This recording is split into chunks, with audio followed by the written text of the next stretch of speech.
Hello बच्चों, let's read this question and the question says that which of the following is a linear equation. Now let's see the options. Option A, x plus 3 is equal to 0. Option B, 5x square minus 9. Option C, 9x plus 6x cube. And option D, none of these.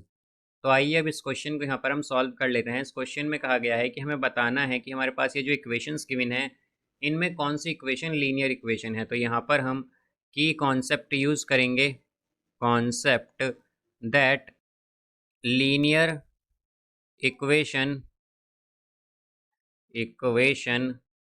is expressed। तो अगर हम देखें तो हमारे पास जो linear equation है उसे हम एक्सप्रेस कर सकते हैं as a x plus b is equal to 0।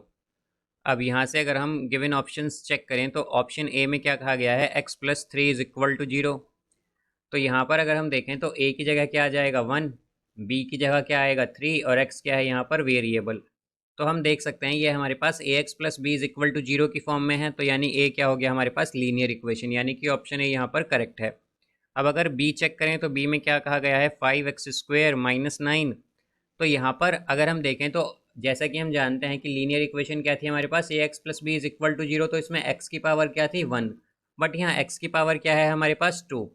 तो ये क्या हो गई बेसिकली, जब हमारे पास एक्स रेज टू पावर 2 होती है तो हम उसे क्या कहते हैं, क्वाड्रेटिक इक्वेशन कहते हैं उसे हम।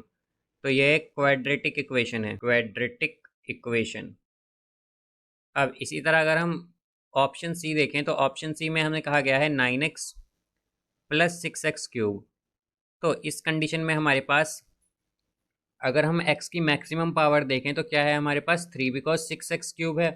तो यहाँ पर x की पावर क्या हो गई हमारे पास, जो हाईएस्ट पावर है वो 3 है।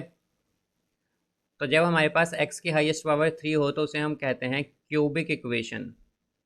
तो ये एक क्यूबिक इक्वेशन है। तो यहाँ से हम देख सकते हैं कि b क्या है, क्वाड्रेटिक। ये एक क्वाड्रेटिक इक्वेशन है, यानी कि हमारे पास ये लीनियर इक्वेशन नहीं है, तो ऑप्शन बी इनकरेक्ट। इसी तरह ऑप्शन सी क्या है, क्यूबिक इक्वेशन, तो ये भी हमारे पास लीनियर नहीं है, लीनियर इक्वेशन, तो ऑप्शन सी भी इनकरेक्ट। तो हम क्या कहेंगे कि हमारे पास इसका करेक्ट आंसर है option A, x plus 3 is equal to 0. So I hope you understood it well. Best of luck. Thank you.